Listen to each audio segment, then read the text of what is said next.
నమస్తే అండి, welcome to my channel Viji Lokesh cooking vlogs. ఈరోజు నేను సమోసా ఎలా చేసి చూపిస్తానండి. ఎంతో టేస్టీగా ఎమ్మీగా ఎలా చేయాలో చూద్దాము.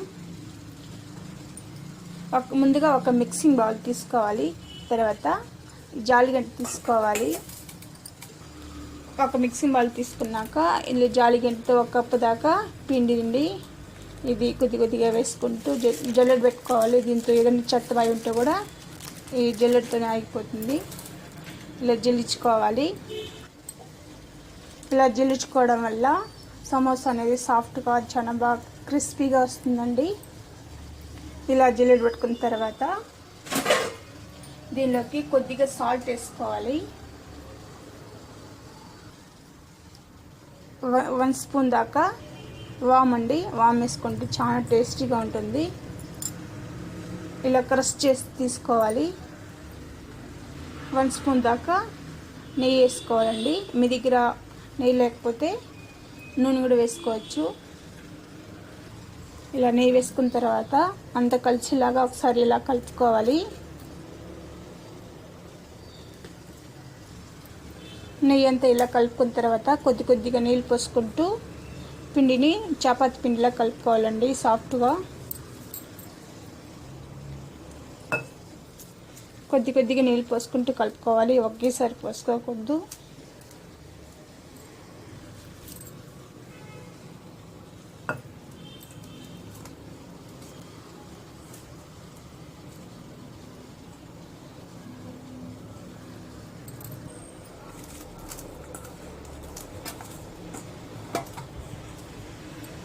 చూడండి, పిండి అనేది ఇలా సాఫ్ట్గా కలుపుకోవాలి.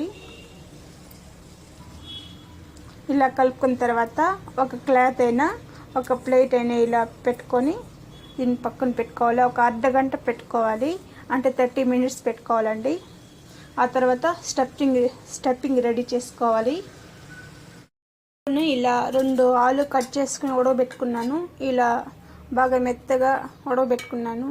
ఇలా స్పూన్ ద్వారా మెత్తగా చేసుకోవాలి. ఇలా చేసుకున్నానికి సాఫ్ట్గా మెత్తగా అయిపోతుంది. మళ్ళీ స్టఫింగ్కి ఉండలుగా లేకుండా బాగుంటుందండి. ఇలా చేసుకున్న తర్వాత ఒక పెన్ పెట్టుకోవాలి. పెన్ పెట్టుకున్న తర్వాత 2 స్పూన్ దాకా ఆయిల్ వేసుకోవాలి.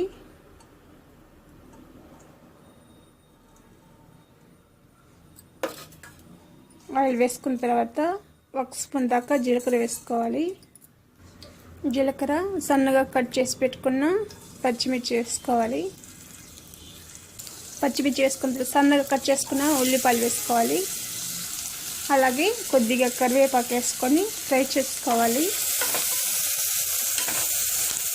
ఇలా ఒక 60% ఇలా ఫ్రై చేసుకోవాలి. మనము ఇలా ఫ్రై చేసుకున్న తర్వాత కొద్దిగా అల్లం పేస్ట్ వేసుకోవాలి. అలాగే కొద్దిగా చాట్ మసాలా,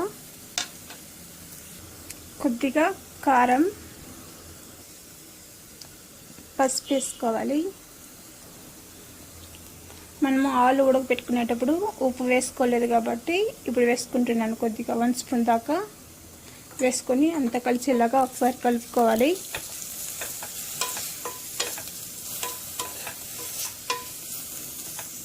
అలాగే 1 స్పూన్ దాకా ధనియా పౌడర్ వేసుకోవాలి. మీరు ధనియాలైనా వేసుకోవచ్చు, ధనియా పౌడర్ ధనియాలు వేసుకొని తింటే ముందుగా వేసుకోవాలి. జీలకర్ర అదంతా వేసాం కదండి, అప్పుడు వేసుకోవాలి. మనం ఆలుని ఉడకబెట్టుకున్నాం కదండి, ఆ ఆలుని ఇందులో వేసుకొని కలుపుకోవాలి బాగా. కారం ఉప్పు మనం అంతా వేసాం కదా, ఇదంతా బాగా కలిసేలాగా ఒకసారి ఇలా కలుపుకోవాలి. ఇలా అంతా ఒకసారి కలుపుకున్న తర్వాత లాస్ట్గా కొద్దిగా కొత్తిమీర వేసుకోవచ్చు, పుదీనా వేసుకోవచ్చు. నేను పుదీనా వేసుకుంటున్నాను.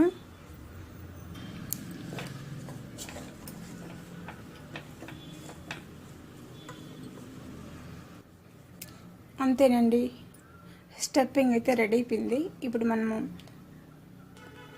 ఆయిల్ పెట్టుకుందాము. ఇలా వెడల్పుగా ఉన్న ఒక కడాయి పెట్టుకోవాలి. ఇప్పుడు ఆయిల్ వేసుకుందామండి.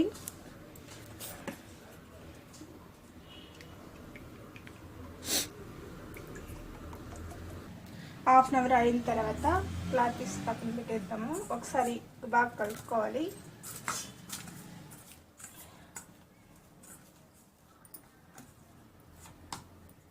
ఇలా కలుపుకున్న తర్వాత చిన్న చిన్న బాల్స్గా తీసుకోవాలి. ఇలా చిన్న చిన్న బాల్స్ లాగా తీసుకోవాలి. ఇప్పుడు మనము చపాతీ లాగా రుద్దుకోవాలండి. ఇలా పొడి పిండి చల్లుకుంటూ, కింద అతుక్కోకుండా ఉంటుంది, పొడి పిండి చల్లుకుంటూ ఇలా చిన్న ఉండ తీసుకోవాలి. రౌండ్ తీసుకున్న తర్వాత ఇలా ప్రెస్ చేసి చేతితో చపాతీ కర్రతో ఇలా రుద్దుకోవాలి. పలుసుగా రుద్దుకోవాలి, చాలా మందంగా కాకుండా పలుచగా రుద్దుకోవాలి.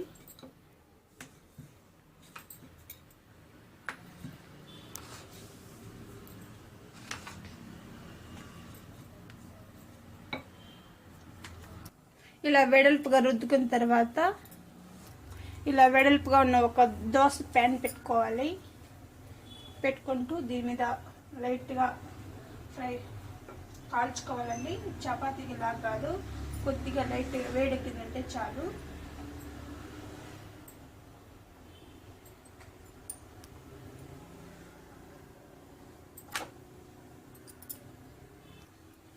చూడండి, ఇలా వైట్గా వచ్చిందంటే చాలు.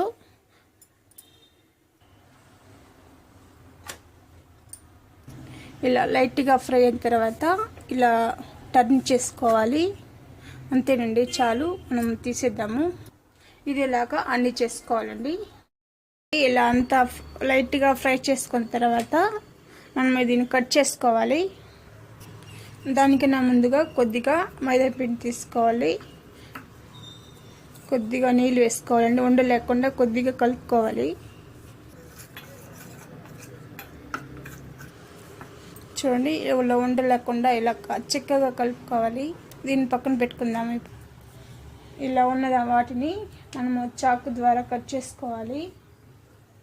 చూడండి, ఇలా సైడ్లో ఉన్న వాటిని అంతా ఇలా రిమూవ్ చేసేయాలి. ఇలా చూడండి, ఇలా కట్ చేసుకున్న తర్వాత దీనిగా నేరుగా కట్ చేసుకోవాలి. చూడండి, ఇలా కట్ చేసుకోవాలి స్ట్రైట్గా. ఇలాగే అన్నీ చేసి పెట్టుకోవాలి. అంతా ఇలా కట్ చేసి పెట్టుకోవాలి. ఇలా కట్ చేసి పెట్టుకున్న తర్వాత మనం ఎలా చేయాలో ఇప్పుడు చూద్దామండి. ఇప్పుడు మైదాని యొక్క గమ్ములాగా చేసుకున్నాం కదండి, దాన్ని ఇలా మధ్యలోకి ఇలా చేయాలి. దీన్ని ఇలా అడ్డంగా చేయాలండి. ఇలా చేసిన తర్వాత ఈ సైడు ఇలా గమ్ములాగా వేసుకోవాలి. దీన్ని ఇలా హోల్డ్ చేసామంటే చూడండి కరెక్ట్గా బాగా వచ్చింది. చూడండి, దీని లోపల ఇలా స్టెప్పింగ్ పెట్టుకొని హోల్డ్ చేసుకోవడమే. ఇలా దీని లోపల కొద్దిగా పెట్టుకోవాలి, మరీ ఎక్కువగా పెట్టుకోకూడదు. ఇలా లోపల దూచినట్టు ఇలా పెట్టుకోవాలి.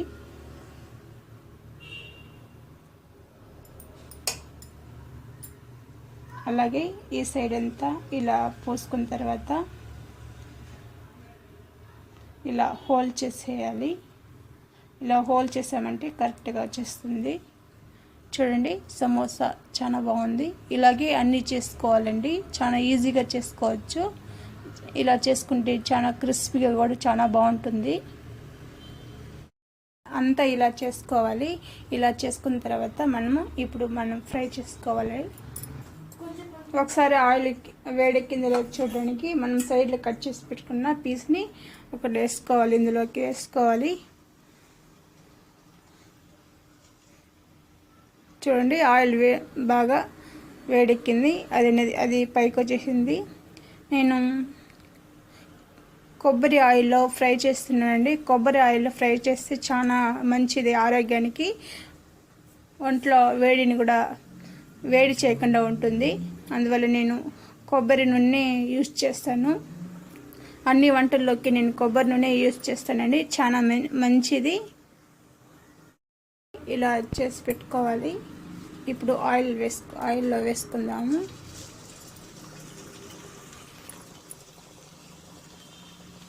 ఇలా బురుగులా వస్తుందని ఏమో అనుకోకండి, ఇది కోకోనట్ ఆయిల్ కాబట్టి ఇలాగే వస్తుంది, కానీ టేస్ట్ మరి చాలా బాగుంటుంది. ఒకసారి మీరు కూడా ట్రై చేయండి, ఇలాగ కోకోనట్ ఆయిల్ ఒకసారి ట్రై చేసి చేయండి.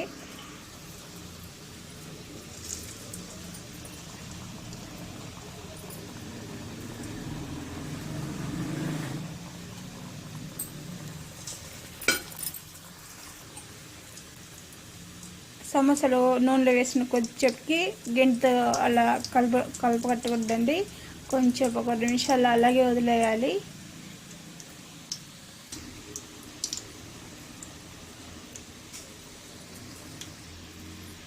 Medium flame high flame adjust చేసుకుంటూ మనం ఫ్రై చేసుకోవాలండి, లేకపోతే లోపలంతా అలాగే పచ్చిగా ఉండిపోతుంది.